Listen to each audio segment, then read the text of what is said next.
Hey guys, welcome to my channel. Snow storm வந்ததுக்கு அப்புறம் இருக்கிற டிஃபிகல்ட்டிஸ்லாம் என்னென்னு பார்க்கலாம் பாருங்கள். ஸ்னோ வந்ததுக்கப்புறம் ரோடு க்ளீன் பண்ணுறதுக்குலாம் எந்த மாதிரி வெஹிக்கிள் வச்சு க்ளீன் பண்ணுறாங்க பாருங்கள். இந்த மாதிரி ஒரு பெரிய மிஷின் வச்சு பண்ணால் தான் கண்டிப்பாக பண்ண முடியும். ஏன்னா இந்த வாட்டி வந்தது அவ்வளோ ஸ்னோ. ஆனாலுமே இன்றைக்கி ஒன் டே ஃபுல்லாக எங்கள் பார்க்கிங் லாட்டில் தான் க்ளீன் பண்ணிகிட்ருக்காங்க. இன்னும் ஃபுல்லாக முடிக்கலை. ஸ்னோ வர்றதுக்கு முன்னாடியே நமக்கு மெயின்டெனன்ஸ்லேருந்து நோட்டீஸ் போட்டிருந்தாங்க. இந்த மாதிரி டியூஸ்டே அன்றைக்கி காரை எல்லாமே எடுத்துருங்க, எடுத்து எட்ட தள்ளி நிறுத்தி வைங்க, பார்க்கிங் லாட் ஃபுல்லாக க்ளீன் பண்ணணுன்ட்டு. அந்த அளவுக்கு இருக்குது ஸ்னோ. பார்த்திங்கன்னா நம்ம எங்கே நிறுத்துறதுனே தெரியல. சைட்லலாம் பார்த்தாலே ஃபுல்லாக ஸ்னோ தான்.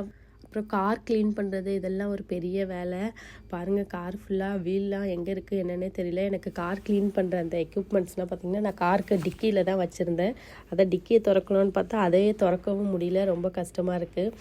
அப்புறம் நான் என்ன பண்ணேன், டக்குன்னு என் காலாலேயே கொஞ்சம் கெட்டியாகாத மாதிரி இருக்கிறதெல்லாம் வச்சு மிதிச்சேன்னா அதுவே சைடில் வந்துருச்சு. அப்புறம் கையால் கொஞ்சம் முடிஞ்ச அளவுக்கு பண்ணி விட்டுட்டு அதுவே தாங்க முடியல. கையெல்லாம் நல்லா நமக்கு விரல்லாம் நல்லா எரியுது. கையெல்லாம் ரொம்ப அப்படியே ஜில்லுன்னு ரொம்ப முடியல. அதுவே மரத்து போன மாரி இருக்குது. கொஞ்சம் நேரத்துக்கு அப்புறம் வீட்டுக்கு வந்ததுக்கப்புறம் தான் கை கொஞ்சம் ஐயோயோ எப்படி இருக்குதுன்னு தெரிகிற மாரி இருக்குது.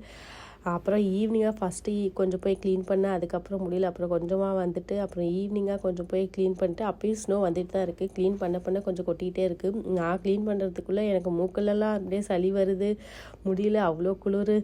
எப்படியோ இந்த ஸ்னோவை சமாளிச்சாச்சு. இன்னும் கொஞ்சம் க்ளீனிங் கண்டிப்பாக இது முடியறதுக்கெலாம் இன்னும் ஒரு 2 வீக்ஸாவது எடுக்கும் போல். டெம்பரேச்சர் நல்லா வந்தால் தான் கொஞ்சம் கரைஞ்சி போகும். அது வரைக்கும் ரொம்ப டிஃபிகல்ட்டிஸ் தான். ரோட்ஸ்லலாம் பார்த்திங்கன்னா வியூவே நமக்கு தெரிய மாட்டுது. அந்தளவுக்கு ஃபுல்லாக ஸ்னோ க்ளீன் பண்ணி சைடில் தான் வைக்கிறாங்க. அதுவே ஃபுல்லாக ரோட்டெல்லாம் மறைச்சிருது. எல்லோரும் பார்த்து சேஃபாக தான் போகணும். Thank you. Have a nice day guys. Bye.